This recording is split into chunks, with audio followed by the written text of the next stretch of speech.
Salut les amis, bon me revoilà avec une petite vidéo sur les cartes des blessures émotionnelles de Anas Andrea dont je vous avais parlé en fait. Donc je suis sur mon site favori. Regardez comme c'est beau. Puis alors aujourd'hui il n'y a pas un chat, donc c'est juste parfait. J'ai voulu faire la vidéo à la brèche, donc c'est une plage un peu plus bas. Mais il y avait du passage de voiture et du coup le bruit de la mer qui est très agréable quand on y est, mais du coup à l'écran là on l'entendait et on n'arrivait pas trop à savoir ce que c'était en fait. Ça faisait vraiment du bruit. Donc je pense que j'y retournerai, je sais pas quand, et enfin je regarde la météo peut-être, qu'il n'y ait pas trop de vagues, je sais pas, qu'il n'y ait pas trop de vent surtout. Donc je vais vous parler des cartes de Anas Andrea que voici. Alors attendez, je cherche la page. Donc en fait, je vais vous parler du jeu des 5 blessures. Je vais les décortiquer et le jeu je vais pas le faire aujourd'hui. Je vais le faire dans une prochaine capsule. Alors j'ai décidé à propos des capsules de revenir moins souvent parce que du coup je me suis aperçue que moi je suis tout feu tout flamme, donc voilà, j'y vais, j'envoie. Le truc c'est qu'il faut que je tienne dans la durée, dans la distance, et que c'est vraiment un projet qui me tient à cœur de faire des vidéos sur des jeux non seulement que je vous présente, mais en plus que je vous propose de faire en direct quoi, avec les vidéos. Donc voilà, je vais espacer un peu les vidéos, et puis en même temps bon, j'ai tellement d'activités à côté que voilà quoi, il faut que j'arrive à tout faire, et moi je veux toujours garder la notion de plaisir dans ce que je fais, donc faut pas que je m'épuise de trop, et voilà, il faut que j'apprenne aussi à y aller tranquillou. Donc voilà, ce sont mes bonnes résolutions février 2020, hein, il n'est jamais trop tard pour bien faire. Donc je vais vous présenter les cartes, je vais déplacer la caméra, à tout de suite. C'est bon, on y est? Ok, alors, guérir des 5 blessures, on en parle tout de suite. Guérir des 5 blessures. Donc les cartes, hein, vous voyez, vous aurez des exercices à faire. Comme je vous l'ai dit, je vais pas vous proposer le premier exercice aujourd'hui, je reviendrai avec à un autre moment. Pas dans 10 ans, vous inquiétez pas, mais voilà, je veux juste vous parler des blessures émotionnelles. Donc pour vous rappeler de ces 5 blessures, rappelez-vous du mot trahi. T-R-A-H-I.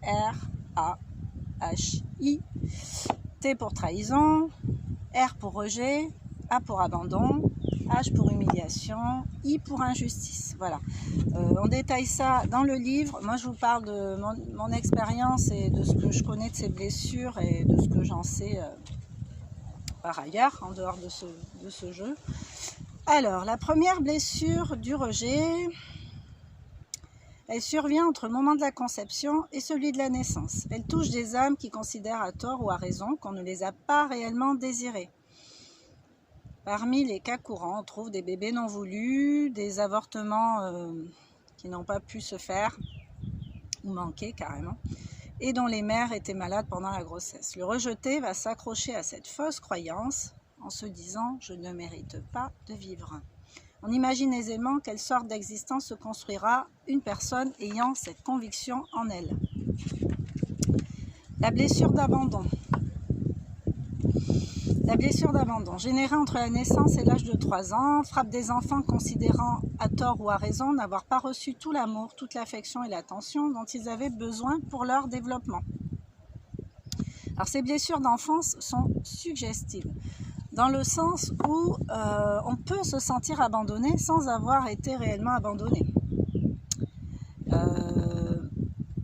Avoir l'impression d'avoir été abandonné. Et en médecine chinoise, on dit tout ce qui ne s'exprime pas s'imprime. Donc en fait, c'est ça. Ça imprime dans le corps, c'est un peu comme une imprimante en fait. On va donner cette information à nos cellules parce que c'est une information super forte, qu'elle soit dans la joie ou dans la douleur. C'est une information qu'on donne à notre corps, en fait, à nos cellules.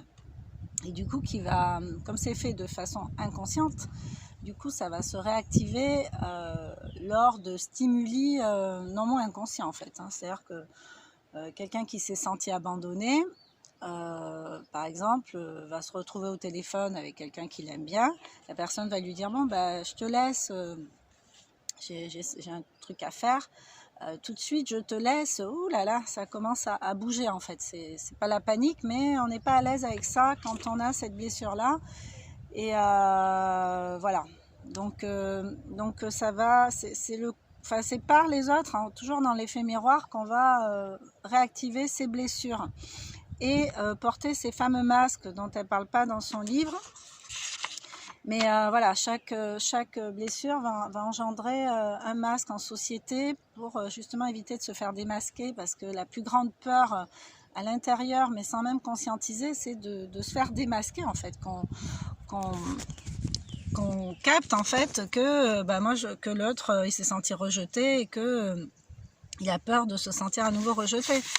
Donc celui qui s'est senti rejeté va avoir le masque du fuyant. C'est quelqu'un qui va fuir souvent les situations, qui va éviter d'avoir à revivre un rejet, et du coup qui va se barrer avant. Voilà, mais ça, il ne le sait pas en fait, même lui il n'est pas au courant quoi. Mais les autres qui sont à côté, ils s'en aperçoivent. Enfin, pas forcément que c'est la blessure, mais en tout cas ils vont dire, lui il craint quoi, à chaque fois il se barre en courant, il prend pas ses responsabilités, et même physiquement, hein, ces blessures, pareil, dans le livre de Lise Bourbeau, il est vraiment très complet. Alors moi je vous conseille dans l'ordre, si vous avez envie d'acheter ce livre, ce jeu, c'est d'abord de lire le livre et après d'en venir au jeu, parce que vous aurez un peu plus d'informations dans ce livre, parce que Lise Bourbeau parle aussi de la façon dont le corps va se développer avec, en fonction de chaque blessure. Oui, la morphologie morfle aussi par rapport à la blessure, parce que toutes ces blessures, on les a toutes expérimentées. D'ailleurs, Jacques Salomon en parle très bien dans son livre Le courage d'être soi, où il parle des fameuses rencontres qu'on va faire avec l'amitié, avec l'amour, avec la jalousie, avec tous les sentiments et toutes les émotions. Je trouve qu'il en parle très bien d'ailleurs. Et du coup, les blessures, on va toutes les expérimenter, mais à différents degrés. Il y en a qui vont creuser davantage à l'intérieur de soi et qui vont laisser plus de séquelles. Et du coup, dans la morphologie, on va retrouver cette blessure. C'est-à-dire quelqu'un qui est vraiment habitué à lire les blessures, en voyant juste quelqu'un dans sa posture, dans sa façon de marcher, même sans écouter, hein, parce qu'il y a des phrases comme ça, je ne mérite pas... personne ne m'aime, j'ai pas le droit de ci, de ça, tout ça c'est relié à certaines blessures en fait. Mais juste en observant physiquement dans le non-verbal, on va déjà pouvoir déceler la blessure, même chez les enfants. Alors souvent on a tendance à regarder autour de soi pour s'entraîner, ok, mais c'est bien, vaut mieux commencer par soi, parce que le vrai laboratoire là il est à l'intérieur. Et c'est mieux de se rendre compte des blessures pour soi quoi.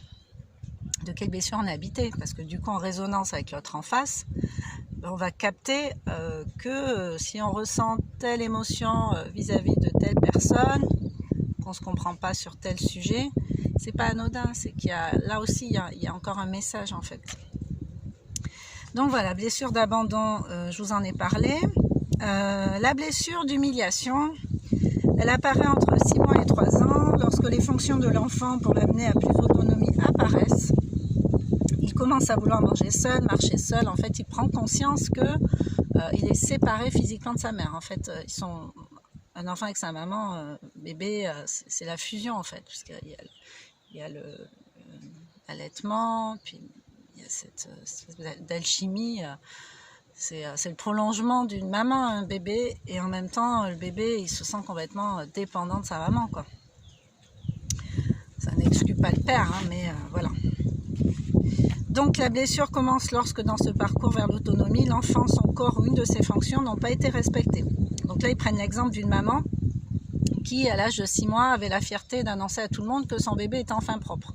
Sauf qu'elle l'avait humilié sans s'en rendre compte, parce que lui demander à 6 mois de savoir maîtriser ses sphincters, hein, ses muscles pour faire pipi ou caca, bon, c'est pas terrible en fait dans le respect de chacun. Et bon, elle avait ses raisons. Là encore, il aurait fallu qu'elle fasse un petit boulot sur elle, un travail d'introspection pour guérir cette blessure-là, pour ne pas l'infliger à sa descendance après. Mais du coup, voilà. Lui, il a subi la blessure d'humiliation, hein, puisque clairement, il ne s'est pas laissé respecter dans son rythme. Au contraire, on lui a imposé les idéaux des autres. Et ben voilà, il a grandi avec cette blessure, donc il est très probable que physiquement ça se voie. Et la blessure d'humiliation, souvent, c'est le corps qui est un peu foutu comme la Castafiore, le corps de coq, avec des jambes un peu maigrelettes, petit mollet de coq, et puis pas de taille en fait, une espèce de bouée de graisse en fait, hein, et taillée en V, quoi, vraiment comme les coqs, quoi, les beaux coqs. Sauf que chez l'humain, c'est moins... C'est un peu moins gracieux en fait, on va dire. Hein. Bon, on continue. La blessure de trahison apparaît entre 2 et 5 ans, étape où se développe le complexe d'Oedipe. Donc à ce moment,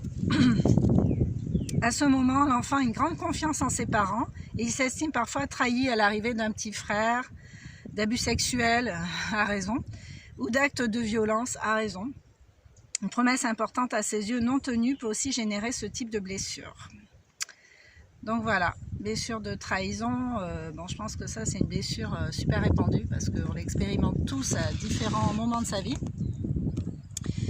Mais pour éviter de la creuser, il faut vraiment essayer, encore une fois, d'aller regarder cette blessure en face. Et en fait, le remède de chaque blessure, ça va être d'affronter la blessure.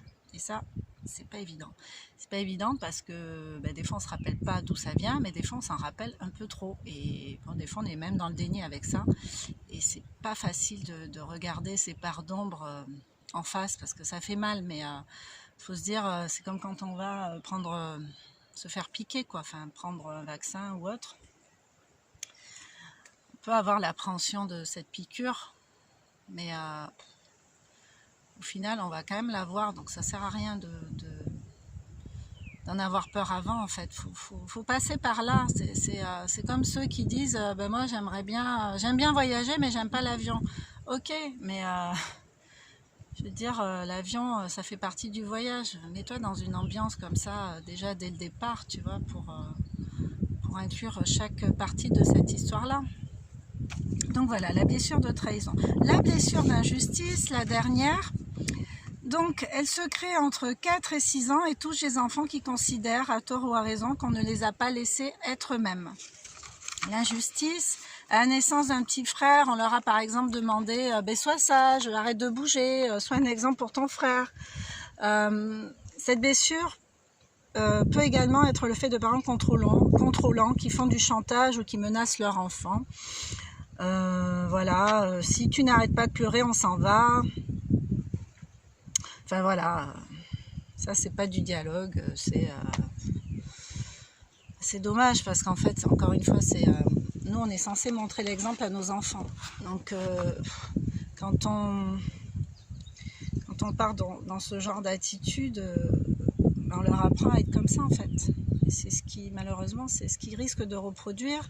Ou alors, s'ils l'ont vraiment mal vécu, ils vont se dire ouais non mais moi j'ai vécu ça, je m'en rappelle, putain ça me faisait suer, mais moi je veux plus. Enfin moi mes enfants ils m'ont pas vivre ça quoi. Et du coup on a tendance à partir dans les extrêmes. Mais tout le monde sait qu'aucun extrême n'est bon, c'est le juste milieu qui est bon. Donc faut vraiment faire ce travail pour le trouver. Et voilà, donc la blessure d'injustice va entraîner en société le masque du rigide. Quelqu'un qui va être carré, c'est comme ça. Personne ne vous donne rendez-vous à 7h, tu arrives à 7h05, tu te fais lyncher, quoi. Comme si tu avais commis un crime horrible. Donc voilà, cette personne-là, elle est très rigide, c'est carré, c'est comme ça. D'ailleurs, en discutant avec elle, souvent, elle reste sur ses positions, sur ses convictions, sur ses schémas à elle. Donc ça, c'est vraiment un manque de souplesse, en fait. Mais ça, c'est dû, encore une fois, à tout ça, quoi. On ne les a pas laissés être eux-mêmes. Bon. Alors, je vous invite encore une fois à aller lire Lise Bourbeau, qui détaille encore plus et qui raconte tout ça très très bien. Parce que là, ce jeu s'adresse surtout aux personnes qui sont un peu au courant, qui ont déjà une première approche des 5 blessures. Donc ce jeu va m'aider avec 14 exercices, 63 cartes ressources. Donc on va faire une capsule par exercice pour bien s'en imprégner, et on va espacer un peu, que chacun ait le temps. Alors moi je vous conseille de les faire dans l'ordre, hein. Je vais mettre les titres avec exercice 1, exercice 2, enfin tout simplement, hein. Et je vous conseille de le faire dans l'ordre, c'est ce qu'elle préconise pour son livre, et voyez comment vous avancez avec ça. Je voulais juste terminer, parce que j'ai pensé à quelque chose tout à l'heure, sur la communication avec ses enfants, mais avec tout le monde d'ailleurs. Quand on s'adresse aux autres, il est préférable de parler au je. J'ai l'impression que, j'estime que, au travers de ce que tu as dit tout à l'heure, j'ai eu le sentiment que, parce que tout parle de jeu, mais tout part de jeu, tout part de soi. Donc c'est important de remettre les choses à leur place, parce que le tu as fait ci, tu as fait ça, tu as dit ci, tu as dit ça, ça enferme l'autre dans du jugement. Et encore une fois, le langage des oiseaux, on entend tuer, ça tue en fait, ça enferme l'autre et ça n'ouvre pas le dialogue. Et surtout avec les enfants, mais dès le départ, il faut leur donner les bons outils, quoi. Parler du jeu, j'aimerais que tu fasses ci, ça ne me met pas à l'aise. Par exemple, quand on dit ne cours pas, tu vas tomber, mais enfin, on n'a pas des dons de. Enfin, si, on a des dons de voyance, mais on les exploite pas. Et là, c'est pas ça qu'on exploite en disant ça, c'est nos peurs. Parce qu'en vrai, moi, j'ai peur qu'il se fasse mal. Mais plutôt que de lui mettre le doute sur sa capacité à courir sans tomber, parce que là, du coup, clairement, j'ai pas confiance en toi quand je te dis ça. Il est préférable de dire j'aime pas trop quand tu cours, j'ai toujours l'impression que tu vas tomber, ça me fait peur. Voilà, on parle de soi, puisque c'est de soi que ça vient. C'est ça qui nous manque aussi dans la communication. C'est pour ça qu'il y a autant de discordance. Mais bon, pour ça, il faudrait être au clair déjà avec tout ce qu'on ressent, et il faudrait abandonner certains schémas de fonctionnement. Et ça demande du travail. Mais c'est notre job. On a tous une mission de vie ici-bas. Et ce serait bien de s'en rapprocher avant qu'il soit trop tard, hein, pour avoir à s'éviter de revivre éternellement les mêmes choses.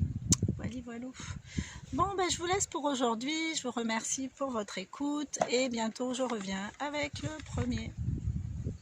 premier exercice de ce joli jeu qui me tarde en vrai d'exploiter avec vous. Bisous, à bientôt.